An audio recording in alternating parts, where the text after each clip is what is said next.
नमो अरिहन्ताणं नमो सिद्धाणं नमो आयर्याणं नमो वज्रायाणं नमो लोये सव्व साहुणं ईशो पंच नमोकारो सव्व पाप पणासणो मंगलाणं च सव्वेसिं पडमं हवै मंगलम पडमं हवै मंगलम। ओम शांति शांति शांति।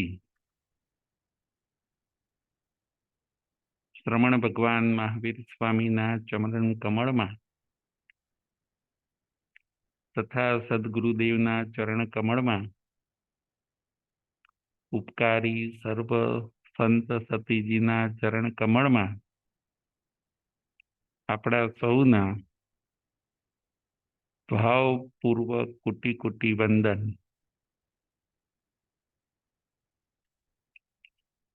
જય જીનેન્દ્ર। તારીખ 18/3/24 ધર્મકથાનું યોગ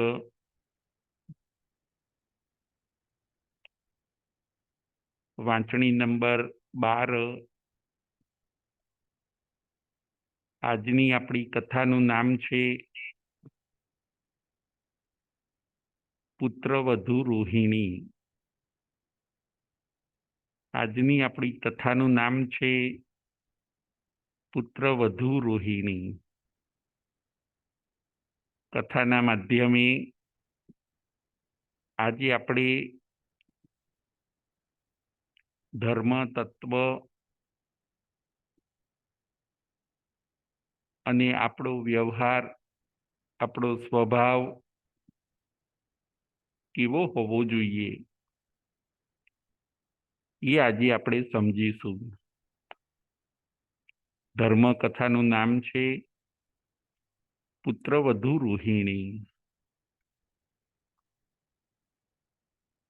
3 પોઈન્ટ ઉપર આજે આપણે વિચાર કરવાનો છે। નંબર 1, પુત્રવધુ કેવા હોવા જોઈએ। નંબર 2, સ્વભાવ કેવો હોવો જોઈએ। અને નંબર 3, સારા કામમાં વૃદ્ધિ કરવી જોઈએ। ફરીથી 3 પોઈન્ટ ઉપર આજે આપણે વિચાર કરવાનો છે। નંબર 1, પુત્રવધુ કેવા હોવા જોઈએ। નંબર 2, સ્વભાવ કેવો હોવો જોઈએ। અને નંબર 3, સારા કામમાં આપણે વૃદ્ધિ કરવી જોઈએ। આ 3 પોઈન્ટ ઉપર આજે આપણે વિચાર કરીશું। કથાનું નામ છે પુત્રવધુ રોહિણી। પુત્રવધુનું નામ છે રોહિણી। રાજગૃહી નામનું નગર હોય છે। શ્રેણિક રાજા ત્યાં રાજ્ય કરતા હોય છે। એ રાજ્યમાં ધનના સાર્થવાહ નામે એક શેઠ હોય છે। શેઠનું નામ ધનના સાર્થવાહ। એ શેઠ ઘણા રિદ્ધિ સંપન્ન હોય છે, ખૂબ સુખી હોય છે અને ધર્મનિષ્ઠ હોય છે। એ શેઠને 4 પુત્ર હોય છે અને એ 4 પુત્રને 4 પુત્રવધુઓ હોય છે। શેઠને 4 પુત્ર અને 4 પુત્રવધુઓ હોય છે। ખૂબ સુખી સંપન્ન પરિવાર, ખૂબ આનંદમાં રહેતો પરિવાર। શેઠ પણ ધર્મિષ્ઠ, એમનો વેપાર પણ દેશ દેશાંતરમાં ચાલે, એમની ખ્યાતિ પણ ખરી, ધન પણ ખરું કુટુંબમાં અને ધર્મ પણ ખરો. ખૂબ સંસ્કારી કુટુંબ, ખૂબ સારું કુટુંબ, ખૂબ નામના વાળું કુટુંબ. આવા શેઠનું નામ છે ધનના સાર્થવાહ. હવે એકવાર ધર્મ જાગરણ કરતા કરતા ધનના શેઠને વિચાર આવ્યો કે મારી આટલી પ્રતિષ્ઠા છે, મારા મૃત્યુ પછી મારી આ પ્રતિષ્ઠા જળવાશે કે નહીં?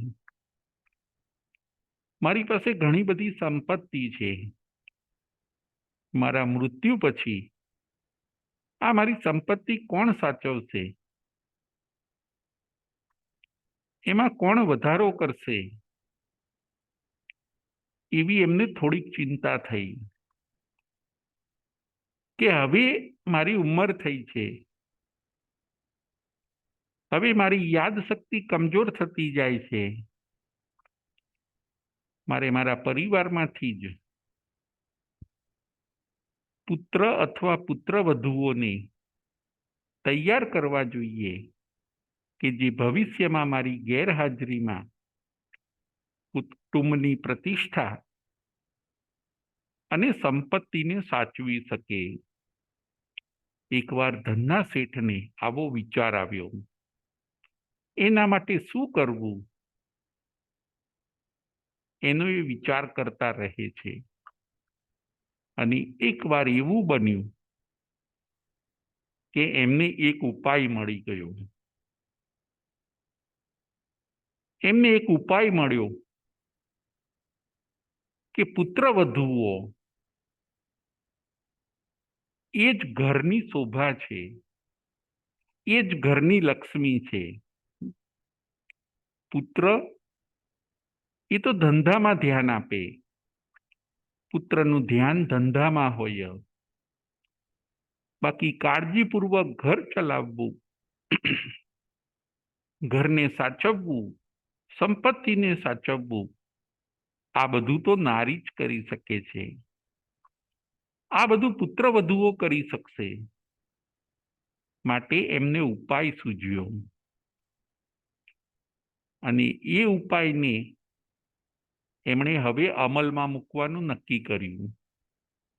બીજા જ દિવસે એમણે જાહેર કર્યું કે પરમ દિવસે આપણા ત્યાં મોટો જમણવાર રાખ્યો છે અને બધાને આમંત્રણ આપે છે. ધનના સાર્થવાહ જે શેઠ હોય છે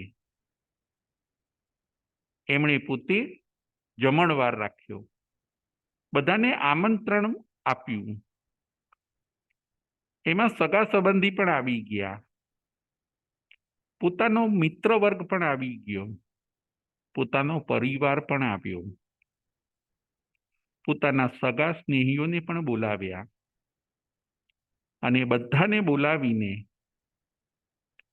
એમણે સરસ મજાનો જમણવાર કર્યો. જમણવાર પત્યા પછી હવે એ પોતાના 4 પુત્રને અને 4 પુત્રવધુને બોલાવે છે. 4 પુત્રવધુના નામ, 4 પુત્રવધુના નામ શું હોય છે એ હું આપને કહું.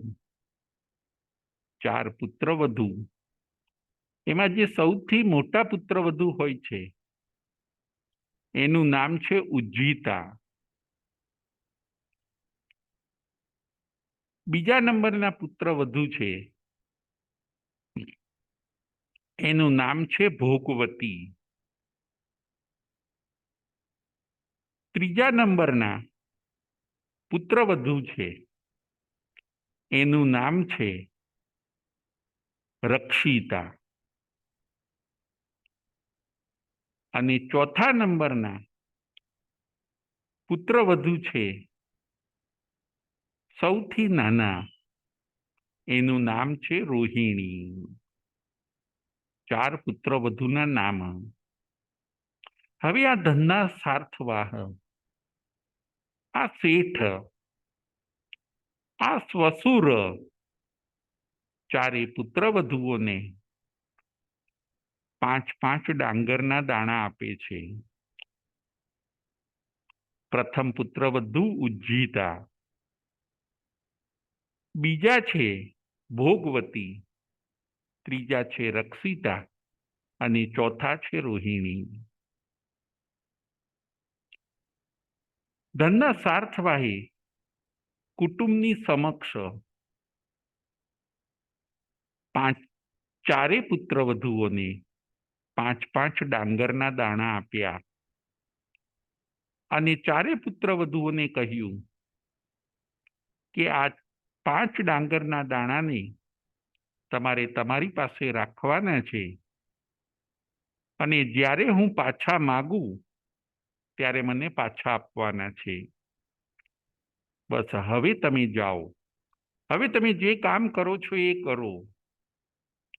જ્ઞાતિજનો પણ વિદાય થયા, પુત્રવધુઓ પણ વિદાય થઈ, જમણવાર પણ પૂર્ણ થયો અને સમય નીકળતો ગયો. ડાંગરના દાણા, ડાંગર એટલે ફોતરાવાળા ચોખા. ચોખા ઉગે નહીં, પણ ડાંગર ઉગે. ચોખા એટલે રાઈસ અને ડાંગર એટલે ફોતરાવાળા રાઈસ, જેને કવર હોય, ઉપર ફોતરું હોય એવા રાઈસ, એને કહેવાય છે ડાંગર. આવા 5-5 દાણા, 5-5 ડાંગરના દાણા ધનના સાર્થવાહે બધાની હાજરીમાં પોતાની 4 પુત્રવધુઓને આપ્યા. સમય હવે નીકળતો જાય છે. પ્રથમ પુત્રવધુ ઉજ્જીતાએ વિચાર કર્યો કે આપણી પાસે કોઠારમાં ઘણા ડાંગરના દાણા છે, આને સાચવીને શું કરવાનું? જ્યારે પિતાજી માગશે ત્યારે હું કોઠારમાંથી લઈને આપી દઈશ. આનું શું મૂલ્ય? એમ વિચારીને પ્રથમ જે પુત્રવધુ હોય છે ઉજ્જીતા, એણે 5 ચોખાના દાણા ફેંકી દીધા. બીજી પુત્રવધુ છે ભોગવતી, એ પણ એવો જ વિચાર કરે છે કે આપણી પાસે ક્યાં અનાજની કમી છે, આપણી પાસે ભંડાર ભરેલા છે. જ્યારે પિતા માંગશે ત્યારે એ ભંડારમાંથી લઈને આપણે 5 ડાંગરના દાણા પિતાને આપી દઈશું. આને સાચવી રાખવાની શી જરૂર છે? એણે પણ એવું જ કર્યું. એ પણ 5 દાણા ભોગવતી ફોલીને ખાઈ જાય છે. એણે એ 5 દાણા મુખમાં મૂકી દીધા કે પિતાજી શ્વસુર જ્યારે માગશે ત્યારે હું ભંડારમાંથી લઈને આપી દઈશ. હવે ત્રીજી પુત્રવધુ શું કરે છે એ આપણે જોઈએ. ત્રીજી પુત્રવધુ રક્ષિતા, એ પોતે વિચારે છે કે અમારા શ્વસુર એટલે કે અમારા સસરાએ જે 5 દાણા અમને આપ્યા છે એનું કંઈક રહસ્ય હોવું જોઈએ, માટે એને સાચવીને રાખવા જોઈએ. રક્ષિતા પોતે આવું વિચારે છે. એ રત્નની ડબ્બીમાં 5 દાણાને મૂકે છે. એ રત્નની ડબ્બી પાછી પેટીમાં મૂકે છે. એ પેટી એ બેગ એ પોતાના શયનખંડમાં રાખવે છે અને એની માવજત કરે છે. એને સાર સંભાળ કરીને એ ડબ્બીને એ સાચવે છે. એ 5 ડાંગરના દાણાને રક્ષિતા પોતે સાચવી રાખે છે. આ થઈ વાત ત્રીજી પુત્રવધૂની. ચોથી પુત્રવધૂનું નામ છે રોહિણી.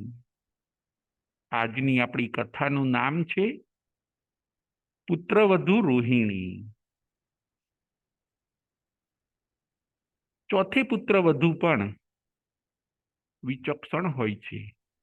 એ પણ એવું જ વિચારે છે કે પિતાજીએ જે અમને 5 દાણા આપ્યા છે એનું કંઈક રહસ્ય હોવું જોઈએ. એની પાછળ કંઈક રહસ્ય છુપાયેલું છે. અમને અત્યારે સાચવવાનું પિતાજીએ કહ્યું છે તો અમારે કોઈ દલીલ કર્યા વગર, અમારા મનને ચલાવ્યા વગર આ દાણાને અમારે સાચવવા જોઈએ. એથી પણ આગળ અમારે એમાં વૃદ્ધિ કરવી જોઈએ. રોહિણી પોતે આવું વિચારે છે.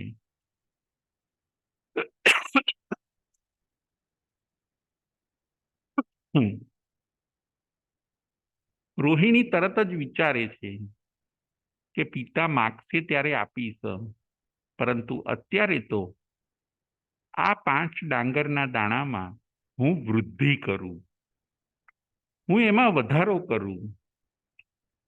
પિતા એનાથી કદાચ રાજી થશે. આવું વિચારીને એ રોહિણી તરત જ પોતાના નોકરને બોલાવે છે અને નોકરને કહે છે કે આ 5 દાણાને તમે ખેતરમાં લઈ જાઓ.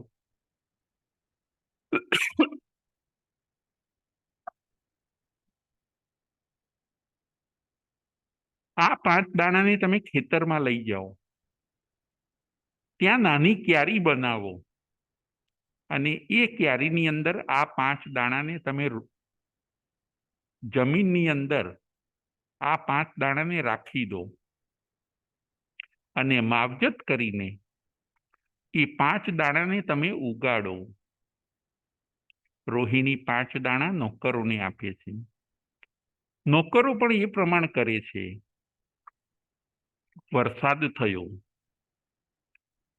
એ 5 દાણા ક્યારીમાં ઉગ્યા. એ 5 દાણામાંથી 50 દાણા થયા. અને એવું બન્યું કે 1 વર્ષ પછી બીજા વર્ષે પણ એ દાણાને વાવવામાં આવ્યા. એ 50માંથી 500 થયા.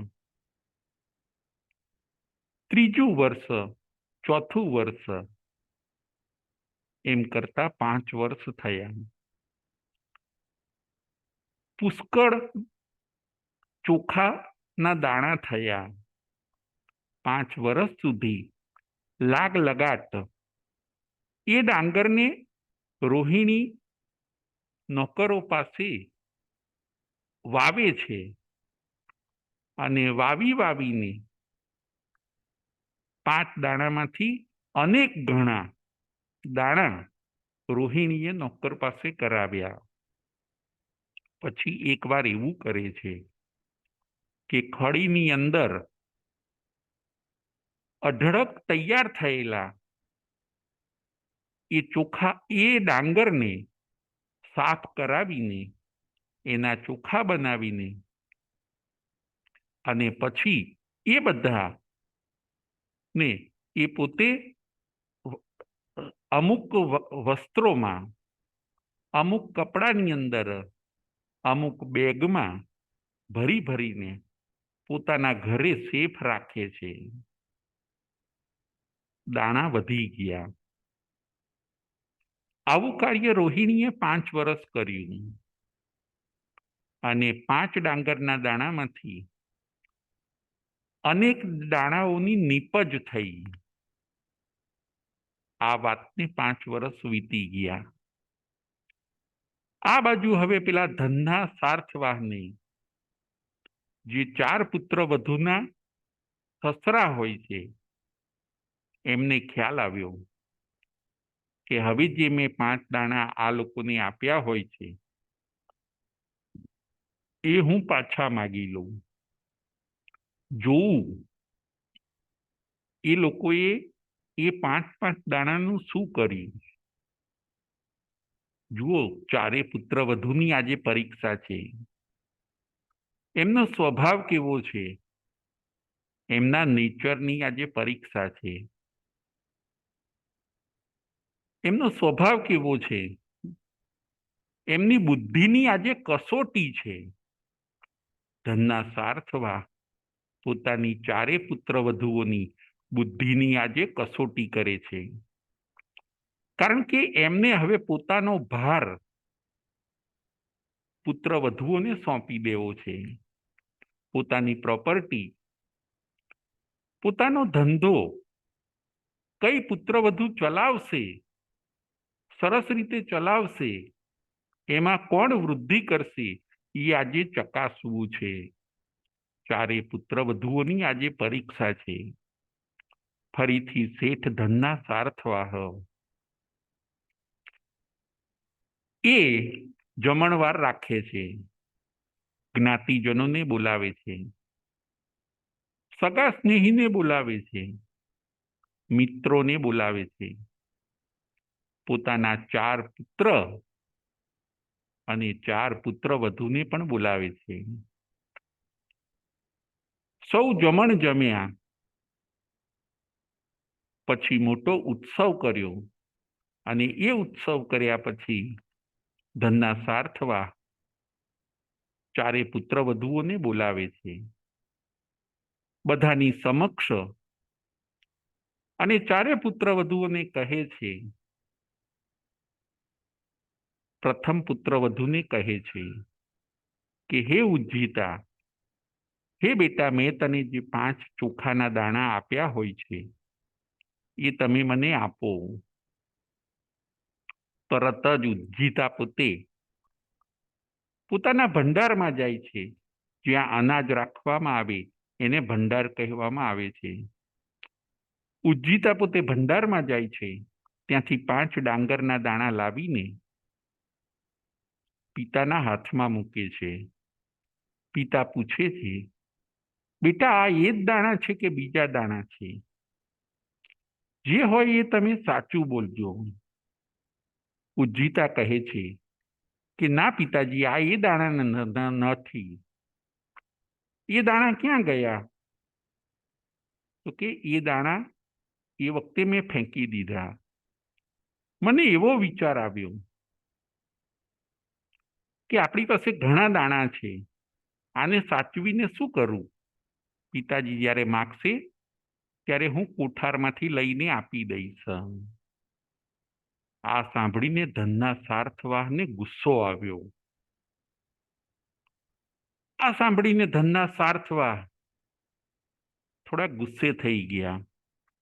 એમને એમ થયું કે અરે રે, આ મારી પુત્રવધુ વિવેકશીલ નથી,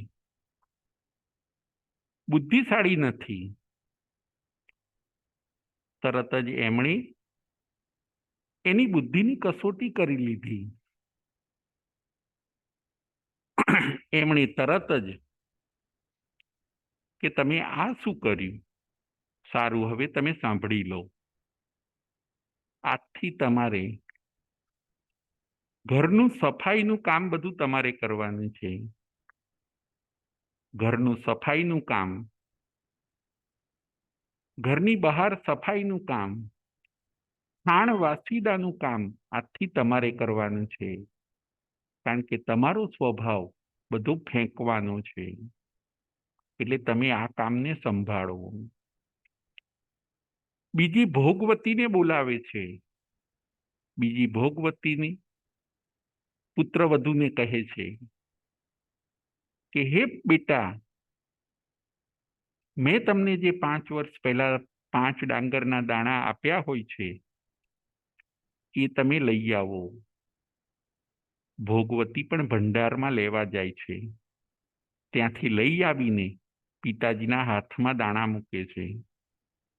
પિતાજી પૂછે છે, બેટા આ મેં આપ્યા હતા એ દાણા છે કે બીજા દાણા છે? ભોગવતી કહે છે કે પિતાજી આ બીજા દાણા છે. મેં આપ્યા હતા એ દાણા ક્યાં ગયા? એ તો હું ખાઈ ગઈ. ધનના સાર્થવાહને આ સાંભળીને પણ દુઃખ થયું કે મેં આપેલી વસ્તુની કોઈ કદર નહીં, મેં આપેલી કોઈ વસ્તુનું મૂલ્ય નહીં. મેં આ લોકોને સાચવવા આપ્યા હોય છે, જ્યારે કોઈકે ફેંકી દીધા અને કોઈકે ખાઈ ગયું. એ દુઃખી થયા. બીજી પુત્ર વધુ ભોગવતીની પણ બુદ્ધિની કસોટી થઈ ગઈ. હવે તેમને પણ કામનો ભાર ધનના સાર્થવા સોંપે છે કે તમારો સ્વભાવ જો ખાવાનો છે તો હવે કિચનનું બધું કામ તમે સંભાળો. આજથી આખા પરિવારની રસોઈ કરવાની જવાબદારી તમારી છે. અનાજને પણ તમારે સાફ-સૂફ કરવાનું, રસોઈને પણ તમારે બનાવવાની, વાસણો પણ તમારે જ સાફ કરવાના. કિચનમાં રહો, તમે પોતે પણ ખાઓ અને બીજા માટે રસોઈ બનાવો. બીજી પુત્ર વધુને કામનો ભાર સોંપી દીધો.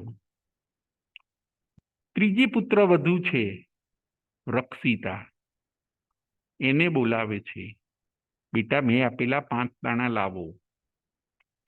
રક્ષિતા તરત જ રત્નની ડબ્બી લઈ આવે છે અને એ રત્નની ડબ્બી ખોલીને 5 દાણા પિતાજીના હાથમાં મૂકે છે.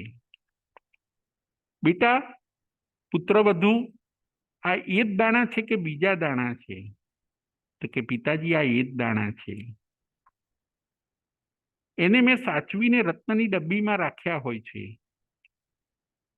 મને એ વખતે એવો વિચાર આવેલો કે આપે અમને આ ડાંગરના દાણા આપ્યા, એની પાછળનું કંઈક રહસ્ય હોવું જોઈએ. એટલે મેં એની સાર સંભાળ કરીને બરાબર સાચવીને એને રાખ્યા છે. મેં એને અખંડ રાખ્યા છે, તૂટવા પણ દીધા નથી. આ સાંભળીને ધનના સાર્થવા થોડા રાજી થયા. એમને એમ થયું કે આનો સ્વભાવ બધું રક્ષણ કરવાનો છે. આ વસ્તુઓને સારી રીતે સાચવી શકશે. આ વસ્તુઓને ખોઈ નહીં નાખે. આનો સ્વભાવ આવો છે. તો એને બધી લોકરની ચાવીઓ આપે છે. ધનના સાર્થવા ત્રીજી પુત્ર વધુને બધા લોકરની ચાવીઓ આપે છે, જેમાં કેશ હોય, આખા કુટુંબના દાગીના હોય, અગત્યના ડોક્યુમેન્ટ હોય, ફાઇલો હોય, ઉત્તમ જાતિના વસ્ત્રો અને કપડાં હોય, એવા કબાટો, તિજોરીઓ અને લોકરની ચાવીઓ, જેમાં કેશ રહેતું હોય, નાણું રહેતું હોય, એ બધી ચાવીઓ એ ત્રીજી પુત્ર વધુ રક્ષિતાને આપે છે કે બેટા તમે આ બધું સંભાળજો. આ બધું ક્યાંય મિસ ન થાય, ખોવાઈ ન જાય, એ જવાબદારી હું તમને સોંપું છું. બુદ્ધિની પરીક્ષા. આજે જુઓ, 4 પુત્ર વધુઓની બુદ્ધિની પરીક્ષા છે અને એ જ બુદ્ધિ પ્રમાણે કામની વહેંચણી કરવામાં આવે છે. જેવી બુદ્ધિ હોય એવું કામ સોંપાય. આ કથામાંથી આપણે એ પણ શીખવાનું છે. આજની આપણી કથાનું નામ છે પુત્રવધુ રોહિણીની કથા. 3 પોઈન્ટ ઉપર આજે આપણે વિચાર કરવાનો છે. એક છે પુત્રવધુ કેવા હોવા જોઈએ. નંબર 2, સ્વભાવ કેવો હોવો જોઈએ.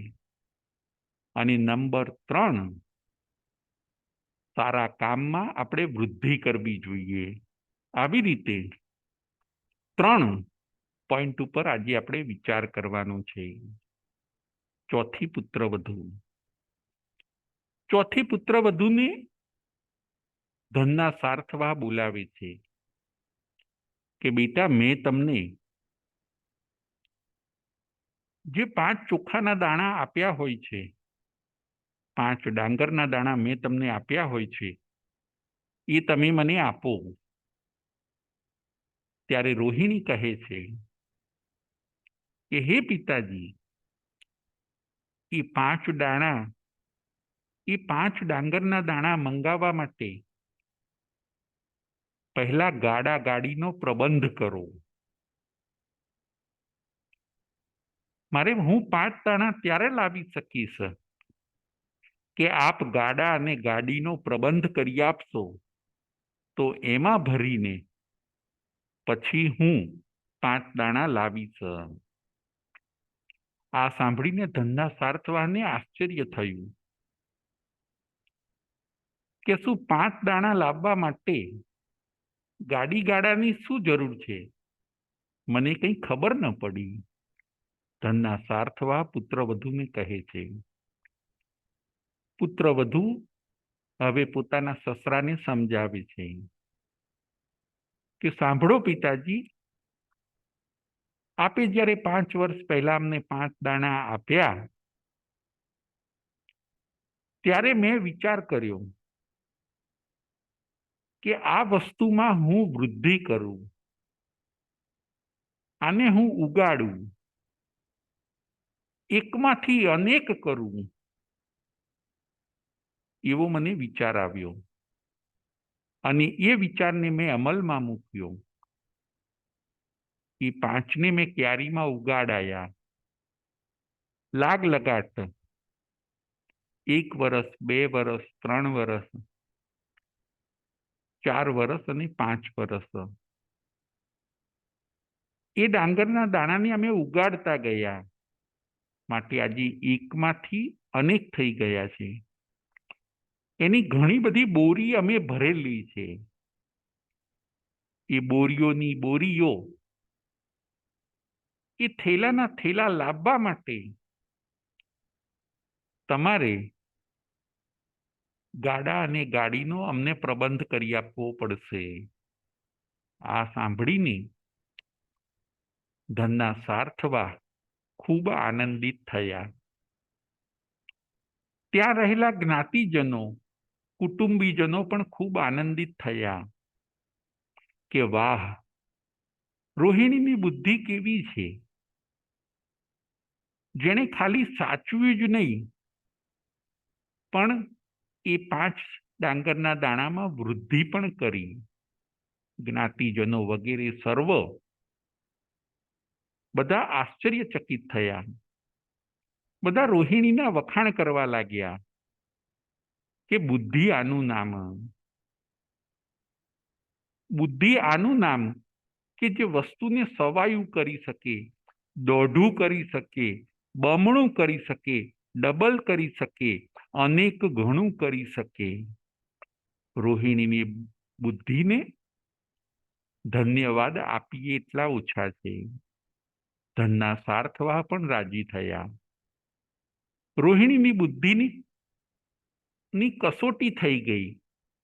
ધનના સાર્થવા હવે રોહિણીને કામ સોંપે છે.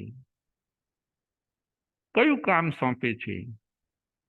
તો ધનના સાર્થવા રોહિણીને એ કામ સોંપે છે કે ઘરમાં બધે યોગ્ય સમયે યોગ્ય સલાહ આપવાનું કામ તમારે કરવાનું છે. બાકી કોઈ મહેનતનું કામ તમારે કરવાનું નથી. મહેનતનું કામ બીજા 3 પુત્રવધુઓ કરશે. તમારે માત્ર બધાને સલાહ આપવાની છે. ધંધામાં પણ સલાહ આપવાની છે. એડવાઇઝ, ધંધામાં, ઘરમાં દરેક વ્યક્તિને યોગ્ય સમયે સલાહ આપીને વિકાસની દિશામાં લઈ જવાનું કામ રોહિણી તમારે કરવાનું છે. સૌથી નાની પુત્રવધુ રોહિણી. પુત્રવધુ કેવા હોવા જોઈએ? પ્રથમ પોઈન્ટ છે આ. તો પુત્રવધુ કેવા હોવા જોઈએ? તો કે પુત્રવધુ રોહિણી જેવા હોવા જોઈએ. સ્વસુરમાં એ પોતે વિકાસ કરે, પોતાના સાસરિયામાં બધાને સાચવે, સૌનું હિત વિચારે, પરિવારને આગળ લાવે એ પુત્રવધુ. પોતાના મોજ શોખને, પોતાના ખાનપાનને થોડી વાર સાઈડમાં કરવા પડે તો સાઈડમાં કરીને પણ પરિવારને સાચવે એ છે પુત્રવધુ. પુત્રવધુ કોના જેવા હોવા જોઈએ? તો કે પુત્રવધુ રોહિણી જેવા હોવા જોઈએ. પુત્રવધુની ઘણી બધી જવાબદારી છે. આજના દ્રષ્ટાંતમાં આપણે એ પણ જોવાનું છે. પુત્રવધુની ઘણી બધી જવાબદારી છે. એને કુટુંબને અધ્ધર લાવવાનું છે, એને કુટુંબને સ્થિર કરવાનું છે. એને જે કુટુંબની નામના હોય એને વધારવાની છે. એને કુટુંબ અને પરિવારની અંદર સુખ શાંતિ વધે એવો પ્રયત્ન કરવાનો છે. એનું નામ છે પુત્રવધુ. પુત્રવધુ બનો તો રોહિણી જેવા બનજો. જ્ઞાતા સૂત્ર કથામાં આ દ્રષ્ટાંત આવે છે. ભગવાન મહાવીર સ્વામી એમના શિષ્યોને આ દ્રષ્ટાંત કહે છે કે તમે વિકાસ કરો તો રોહિણી જેવો તમે વિકાસ કરજો. તમે તમારા વ્રત તપ જપમાં તમે વૃદ્ધિ કરો એવું ભગવાન મહાવીર સ્વામી આ રોહિણીનું દ્રષ્ટાંત આપીને પોતાના શિષ્યોને સમજાવે છે. પુત્રવધુ કેવા હોવા જોઈએ એ પોઈન્ટ ઉપર આપણે વિચાર કરતા હતા. પરિવારના પ્રત્યેક સદસ્યને સાચવે એનું નામ છે પુત્રવધુ. પોતે કદાચ સહન કરી લે પરંતુ પરિવારની માવજત કરે, પરિવારને કે પરિવારજનોને એકલા અતુલા ન છોડી દે. પોતાની ત્યાગ ભાવના હોવી જોઈએ. હું મારા પરિવારને આગળ લાવું, એમાં જ મારી એ શોભા છે અને મારા પરિવારની પણ શોભા છે. મારા પિયરની પણ આ જ શોભા છે. મારે આદર્શ પુત્રવધુ બનવાનું છે. આવું પુત્રવધુએ વિચારવું જોઈએ. જો રોહિણી પુત્રવધુએ એવું જ વિચાર્યું. ધનના સાર્થવાહના આખા કુટુંબને એ પોતે સંભાળી શકે એવી એની બુદ્ધિ છે એ એને સાબિત કર્યું.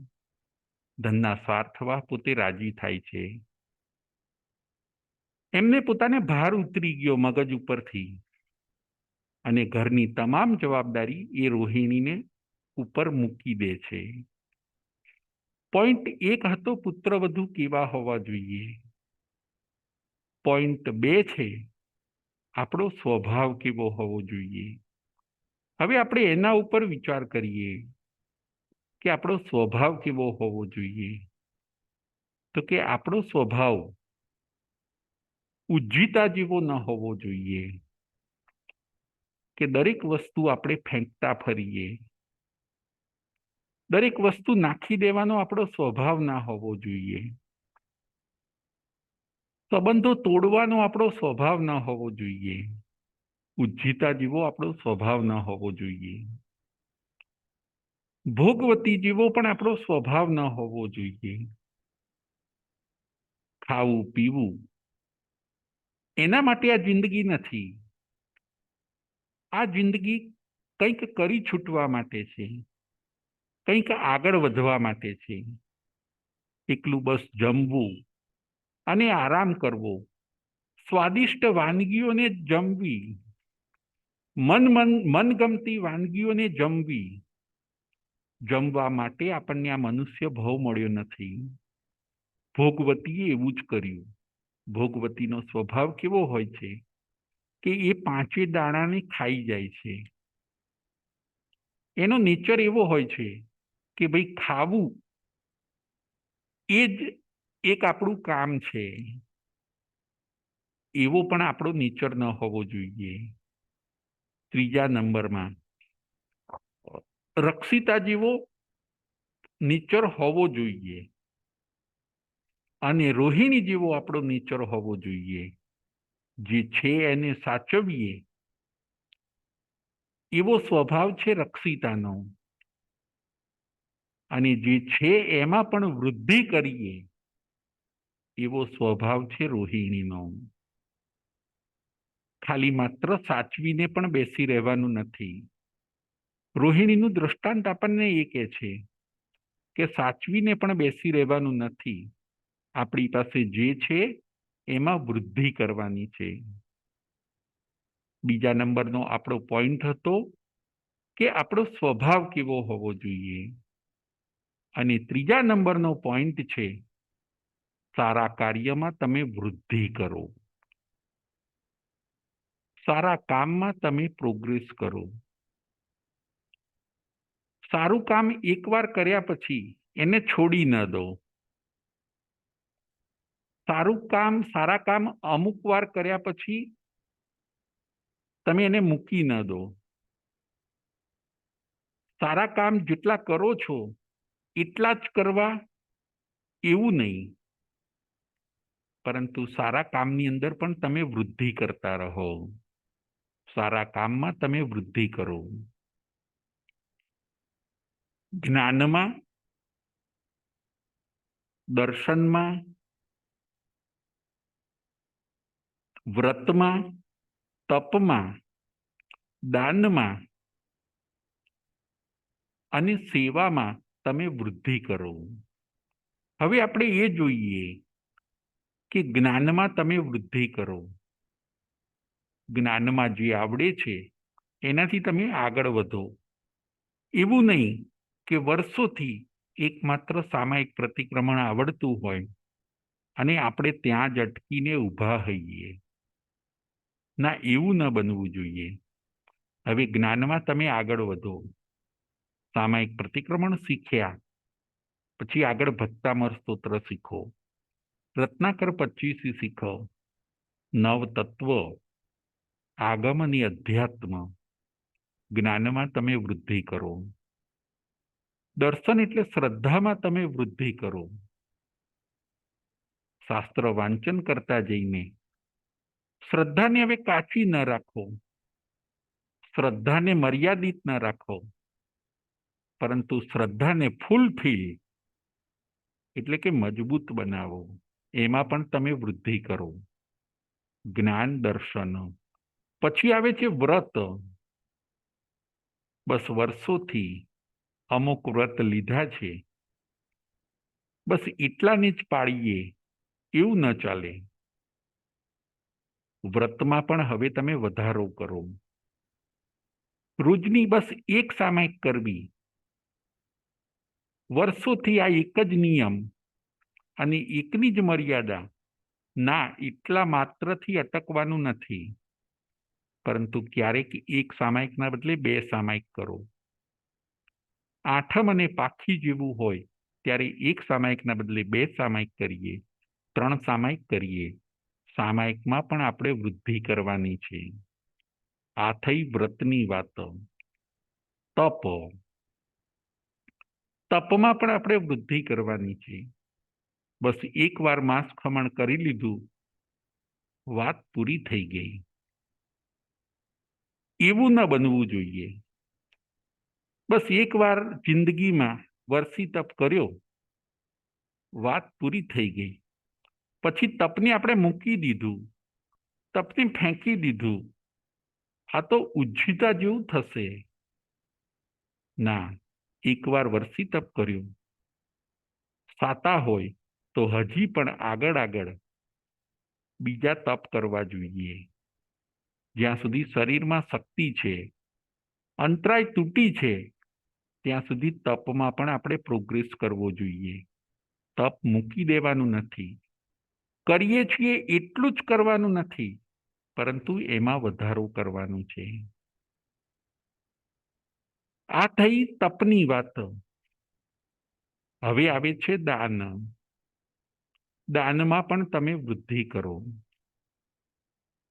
બસ અમુક જ દાન કરું, આટલું જ દાન કરું, એનાથી ન વધુ.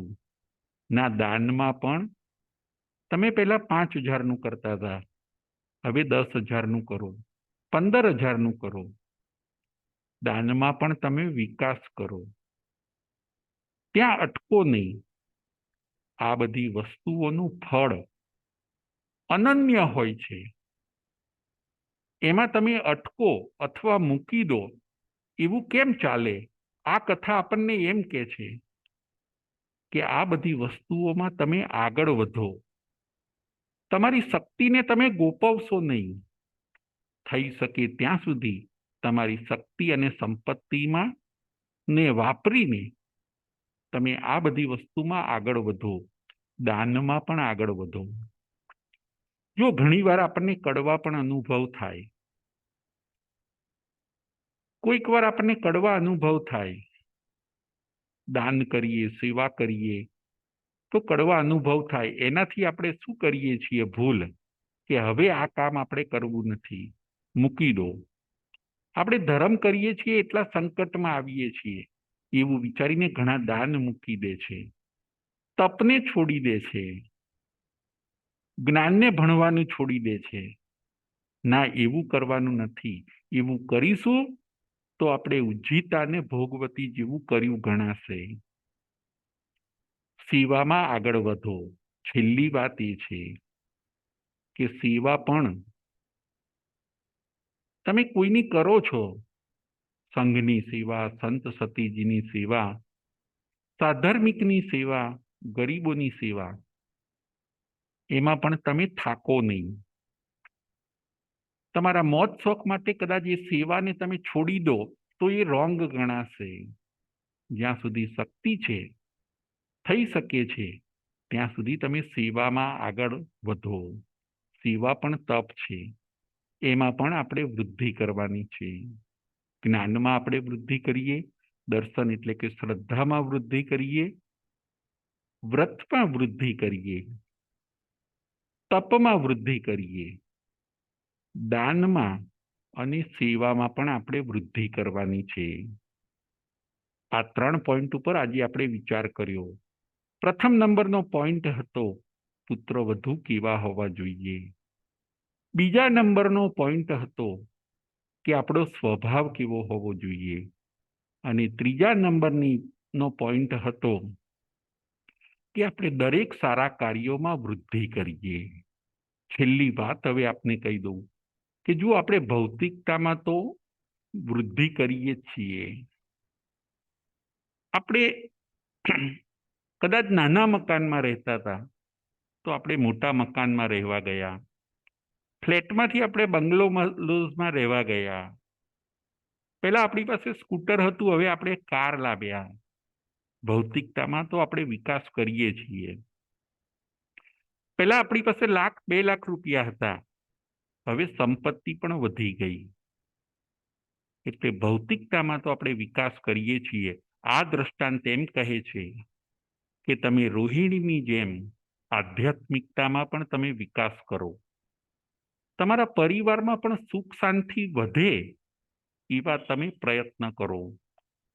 તમારા પરિવારમાં પણ સ્નેહ અને સંપ વધવા જોઈએ. રોહિણીએ એવું જ કામ કર્યું. જે પોતાના સસરાની ખ્યાતિ હતી, જે પોતાના સસરાનું જે નામ હતું, એ નામને રોહિણીએ 4 ચાંદ લગાડ્યા. ધનના સાર્થવાહને પણ ધન્યતા અનુભવે છે. ધનના સાર્થવાહ પણ ગર્વ લે છે કે ખરેખર મને આવી પુત્રવધુ મળી છે. વાત આપણે ચાલતી હતી કે ભૌતિકતામાં તો આપણે વધારો કરીએ છીએ, આધ્યાત્મિકતામાં પણ આપણે વધારો કરીએ. બીજી વાત મારે એ પણ કહેવી છે કે અમુક ખોટી વસ્તુઓમાં આપણે વધારો કરીએ છીએ, એને આપણે સ્ટોપ કરવાની છે. ઘણા લોકો કઈ ખોટી વસ્તુઓ, તો કે ઘણા લોકો ખર્ચાઓને વધારે છે, આળસ પ્રમાદને વધારે છે, બિનજરૂરી ટાઈમ વેસ્ટ કરે છે. આ ખોટા વસ્તુઓમાં જે વૃદ્ધિ થાય છે એને આપણે અટકાવવાની છે. મોજ શોખમાં આજે વૃદ્ધિ થાય છે એને આપણે અટકાવવાની છે. દેખાદેખીમાં આજે વૃદ્ધિ થાય છે એને આપણે અટકાવવાની છે. અને આધ્યાત્મિકતામાં પરિવારની સુખ અને શાંતિમાં આપણે વૃદ્ધિ કરવાની છે. આજની આપણી કથાનું નામ હોય છે પુત્રવધુ રોહિણીની કથા.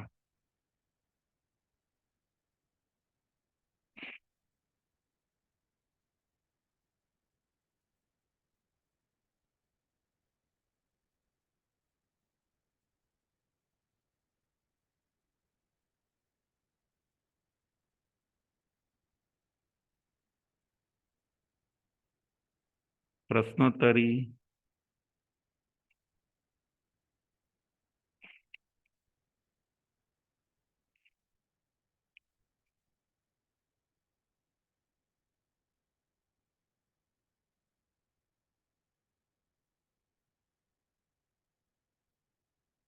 પ્રશ્ન નંબર 1,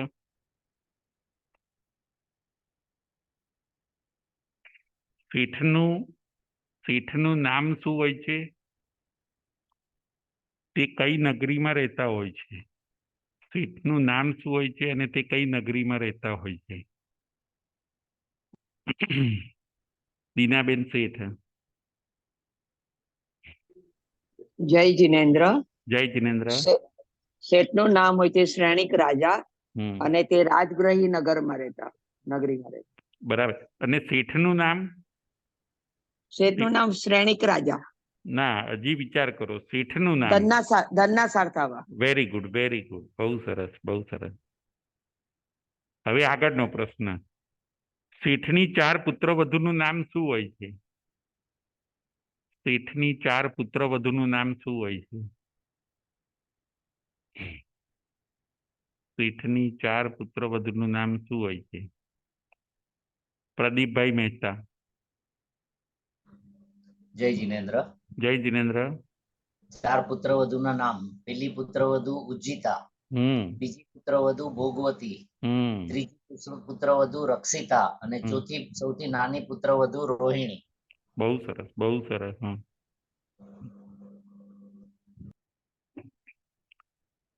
હવે 4 પુત્રવધુઓને આપવામાં આવેલા 5-5 દાણાનું તેમણે શું કર્યું? 4 પુત્રવધુઓને 5-5 ડાંગરના દાણા આપ્યા, એનું એમણે શું કર્યું 4 પુત્રવધુએ? દીનાબેન શેઠ. શેઠે 4 પુત્રવધુને 5-5 દાણા આપ્યા. એમાં પહેલા પુત્રવધુ ઉજ્જિતાએ એ દાણાને તેને ફેંકી દીધા. તેને વિચાર્યું કે મને જયારે પિતાજી માગશે ત્યારે હું એને આપણા કોઠારમાંથી કાઢીને આપીશ. પછી બીજી જે ભોગવતી જે પુત્રવધુ હોય છે એ 5 દાણાને એના ફોતરા ખોલીને પોતે ખાઈ જાય છે કે જયારે પિતાજી માગશે ત્યારે આપણા કોઠારમાં ઘણા ડાંગરના કોથળા ભર્યા છે, એમાંથી હું તેમને લાવીને આપી દઈશ. અને ત્રીજી જે રક્ષિતા પુત્રવધુ હોય છે તેને કીધું છે કે પિતાજીએ જે 5 દાણા આપ્યા છે એમાં કંઈક રહસ્ય છે એવું વિચારી પોતે રત્નની ડબ્બીમાં અને પેટીમાં મૂકી અને પોતાના શયનખંડમાં રાખે છે અને એની સાર સંભાળ બહુ સારી રીતે કરે છે. અને ચોથી જે પુત્રવધી છે એ ખૂબ જ વિચક્ષણ હોવાથી પિતાજીએ જે દાણે આપે છે તેની પાછળ કંઈક રહસ્ય હોવાથી તે પોતાના નોકરોને બોલાવીને ખેતરમાં 5 નાની ક્યારીમાં એ 5 દાણા વાવે છે અને 1 વર્ષે 2 વર્ષે એવી રીતે કરી 5 વર્ષ સુધી એ ઘણા બધા દાણા ઉગાડે છે ડાંગરના. બહુ સરસ, બહુ સરસ. હવે આગળનો પ્રશ્ન. બુદ્ધિ પ્રમાણે દરેક પુત્રવધુને બુદ્ધિ પ્રમાણે કયા કયા કામ સોંપ્યા? ધનના સાર્થવાહે દરેક પુત્ર વધુને તેમની બુદ્ધિ પ્રમાણે કયા કયા કામ સોંપ્યા? પ્રદીપભાઈ મહેતા. જય જિનેન્દ્ર. જય જિનેન્દ્ર. પેલી પુત્રવધુમાં વિવેક બુદ્ધિ ખૂબ જ ઓછી હતી અને એનો ફેંકવાનો સ્વભાવ હતો, માટે એને ઘરની સફાઈનું કામ, વાસીદા, એ બધા કામ આપે છે એને. બરાબર. બીજી પુત્રવધુનો ખાવાનો સ્વભાવ હતો, એ દાણા ખાઈ ગઈ હતી, માટે એને રસોઈની જવાબદારી આપે છે, અનાજ, વાસણ વગેરે બધું જ સંભાળવાનું એને કામ આપે છે. જ્યારે ત્રીજી પુત્રવધુ છે એ રત્નની જેમ ડબ્બીમાં એને સાચવ્યું છે, એટલે સાચવવામાં, રક્ષા કરવામાં નો એનો સ્વભાવ છે, માટે એને લોકરની ચાવી અને દાગીના સંભાળવા માટે આપે છે એમ. રોકડ, નાણું વગેરે બધું તમે સંભાળો એમ, સંભાળવામાં તમે હોશિયાર છો એમ. અને ચોથી પુત્રવધુની બુદ્ધિમાં એકમાંથી અનેક કરવાની શક્તિ છે, એ જાણીને આનંદિત પામીને એમને ઘરમાં યોગ્ય સમયે યોગ્ય સલાહ આપવાનું કામ સોંપે છે એમ. ધંધામાં પણ સલાહ આપવાનું એને એવી રીતનું જવાબદારી વાળું કામ સોંપે છે. બહુ સરસ, બહુ સરસ. હવે આગળ. પુત્રવધુ કેવા હોવા જોઈએ? પુત્રવધુ કેવા હોવા જોઈએ? આગળનો પ્રશ્ન. પુત્રવધુ કેવા હોવા જોઈએ? દીનાબેન શેઠ. પુત્રવધુ જે પોતાના સાસરિયામાં વિકાસ કરે, બધા દરેક પ્રત્યેકને સારી રીતે સાચવે, તેમનો હિતનો વિચાર કરે અને પરિવારને આગળ લાવે અને પોતાના ખાનપાનને સાઈડમાં રાખી અને પરિવારજનોને સાચવે અને કુટુંબને અધર લાવી સ્થિર કરવાની છે. કુટુંબની નામના વધારવાની છે. બરાબર છે. કોની જેમ? રોહિણીની જેમ. રોહિણીની જેમ. બરાબર છે, રોહિણીની જેમ એને કુટુંબને સાચવવાનું છે, પરિવારની માવજત કરવાની છે. પરિવારની માવજત કરવાની છે. બહુ સરસ, બહુ સરસ. હવે આગળ. આ દ્રષ્ટાંત કયા આગમમાં આવે છે અને ભગવાન મહાવીર સ્વામી કોને કહે છે? આ દ્રષ્ટાંત કયા આગમમાં આવે છે અને ભગવાન મહાવીર સ્વામી કોને કહે છે? દીનાબેન શેઠ. આ કથા ધર્મ કથાનું યોગમાં આવેલી છે અને ભગવાન મહાવીર શ્રેણિક રાજાને કહે છે. બરાબર. આ કથા જ્ઞાતા ધર્મ કથામાં. જ્ઞાતા ધર્મ કથા, જ્ઞાતા ધર્મ કથા. બહુ સરસ, બહુ સરસ. હવે આગળ. આપણો સ્વભાવ કેવો હોવો જોઈએ? આપણો સ્વભાવ કેવો હોવો જોઈએ? ઉજ્જિતા જેવો, ભોગવતી જેવો, રક્ષિતા જેવો, રોહિણી જેવો આપણો સ્વભાવ કેવો હોવો જોઈએ? પ્રદીપભાઈ મહેતા.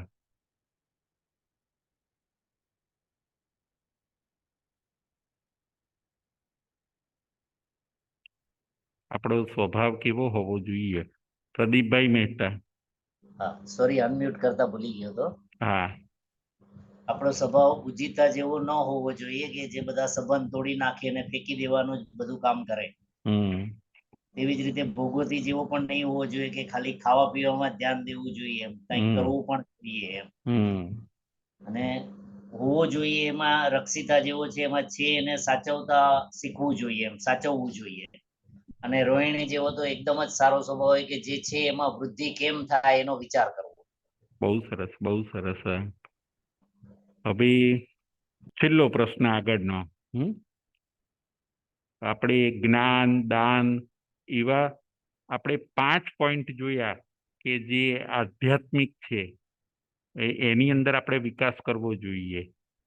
પહેલું મેં બતાવ્યું હતું જ્ઞાન, પછી બીજું 6 પોઈન્ટ મેં બતાવ્યા હતા, જ્ઞાન, દર્શન.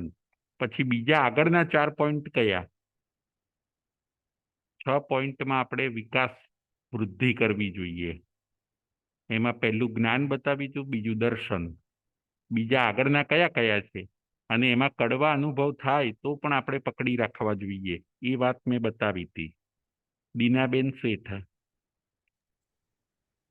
જ્ઞાન દર્શનમાં વ્રત તપ દાન હમ. અને સેવામાં આપણે વૃદ્ધિ કરવી જોઈએ. બરાબર છે, બરાબર છે. એમાં કડવા અનુભવ થાય ઘણી વાર, હમ, તો પણ એને મૂકવું ન જોઈએ આપણે. મૂકવું નહીં. બરાબર છે. હમ. હવે અને છેલ્લો હવે પ્રશ્ન, કયા 3 પોઈન્ટ ઉપર આજે આપણે વિચાર કર્યો? છેલ્લો પ્રશ્ન, કયા 3 પોઈન્ટ ઉપર આજે આપણે વિચાર કર્યો? પ્રદીપભાઈ મહેતા. પેલું પુત્રવધુ કેવી હોવી જોઈએ, બીજી આપણો સ્વભાવ કેવો હોવો જોઈએ, અને ત્રીજું સારા કામમાં વૃદ્ધિ કરવી જોઈએ. બહુ સરસ, બહુ સરસ. Thank you. જય જિનેન્દ્ર, જય મહાવીર.